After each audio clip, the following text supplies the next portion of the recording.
नमस्कार दोस्तों, स्वागत है आप सभी का आपके अपने YouTube channel Bihar board understood study में। तो दोस्तों, कैसे हैं आप सभी? उम्मीद करते हैं कि आप सभी बहुत ही अच्छे होंगे। तो दोस्तों, आज हम डिस्कस करने वाले हैं बिहार बोर्ड क्लास 10th के हिंदी पाठ्य पुस्तक का तीसरा चैप्टर भारत से हम क्या सीखे कि प्रीवियस ईयर MCQ, यानी पिछले अभी तक जितने भी ऑब्जेक्टिव इस चैप्टर से पूछे गए हैं वे सभी। अगर आप इस पाठ को अच्छी तरह से कर लेते तो आपको इस पार्ट से एग्ज़ाम में एक भी प्रीवियस ईयर MCQ नहीं छूटेगा। तो चलिए बिना समय गवाए हम क्वेश्चन को स्टार्ट करते हैं। उससे पहले अगर आप हमारे इस चैनल पर नए हैं तो हमारे चैनल को सब्सक्राइब जरूर कर दें। तो दोस्तों, भारत से हम क्या सीखे का जो विधा है, यानी साहित्यिक विधा, वह भाषण है। क्या है? वह भाषण है। और इसके जो लेखक है वो मैक्स मूलर साहब है। और मैक्स मूलर साहब का जो पूरा नाम है वो फ्रेडरिक मैक्स मूलर है। क्या? तो फ्रेडरिक मैक्स मूलर। और इनका जन्म 6 दिसंबर 1823 ईस्वी को 6 दिसंबर 1823 ईस्वी को आधुनिक जर्मनी के डेसाउ नामक नगर में हुआ था। और इनकी मृत्यु है वो 28 अक्टूबर 1900 ईस्वी को इसकी मृत्यु हुई।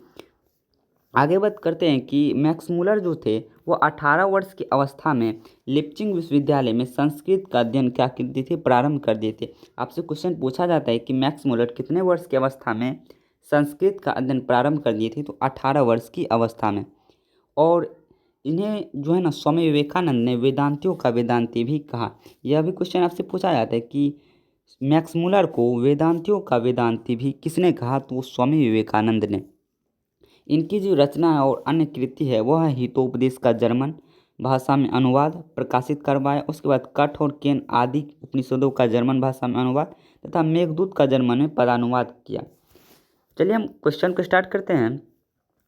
तो हमारा पहला क्वेश्चन है कि दारिस नामक सोने के सिक्कों से भरा घड़ा किसे मिला था? तो दारिस नामक सोने के सिक्कों से जो भरा घड़ा था वह वारेन हेस्टिंग्स को मिला था। Option number C right answer है।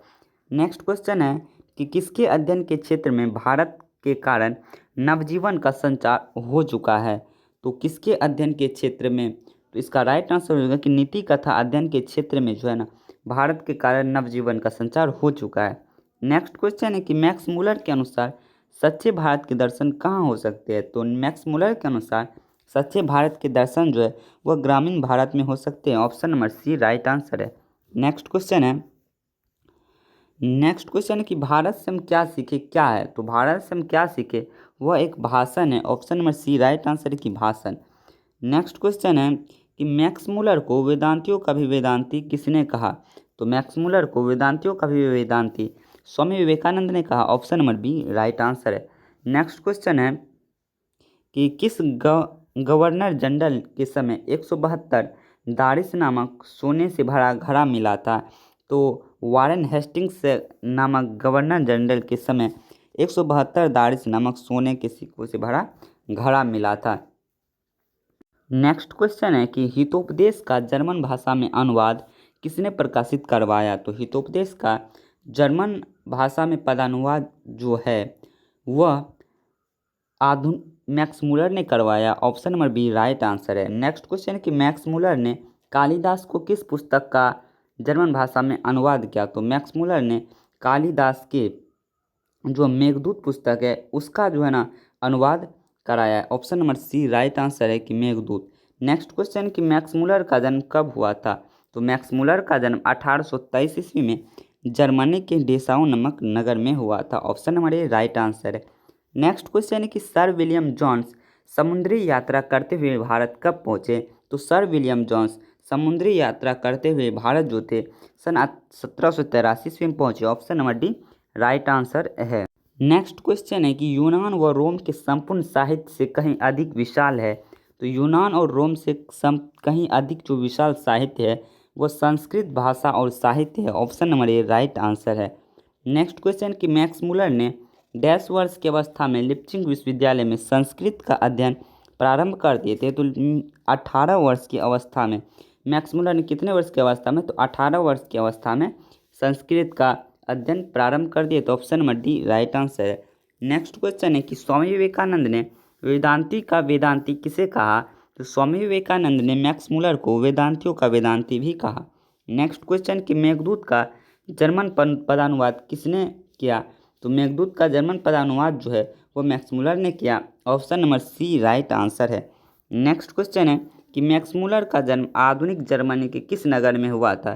तो मैक्स मूलर का जन्म आधुनिक जर्मनी के डेसाऊ नगर में हुआ था। Option number A right answer. Next question कि भारत किसकी भूमि है? नेक्स्ट क्वेश्चन कि भारत किसकी भूमि है? तो भारत जो है वो ब्राह्मण या वैदिक धर्म की जन्मभूमि है। Option number B right answer कि ब्राह्मण या वैदिक धर्म की जन्मभूमि है।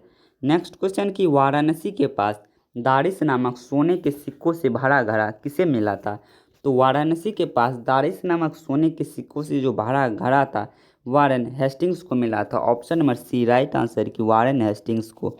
नेक्स्ट क्वेश्चन कि प्रत्न मानव का अर्थ होता है? तो प्रत्न मानव का जो अर्थ होता है वो प्राचीन मानव होता है। Option number D right answer है। नेक्स्ट क्वेश्चन है कि नृवंश विद्या का संबंध किससे है? तो नृवंश विद्या का जो संबंध है वह मानव विज्ञान से है। Option number B right answer है कि मानव विज्ञान से। नेक्स्ट क्वेश्चन है कि हरकस क्या थे? तो हरकस जो थे वह एक वनस्पति वैज्ञानिक थे। Option number D right answer है कि हरकस एक वनस्पति वैज्ञानिक थे। नेक्स्ट क्वेश्चन है कि कितने वर्ष की उम्र में लिप्चिंग विश्वविद्यालय में मैक्स मूलर ने संस्कृत का अध्ययन आरंभ किया था? तो 18 वर्ष की उम्र में। Option number C right answer है। क्या? तो ऑप्शन नंबर सी।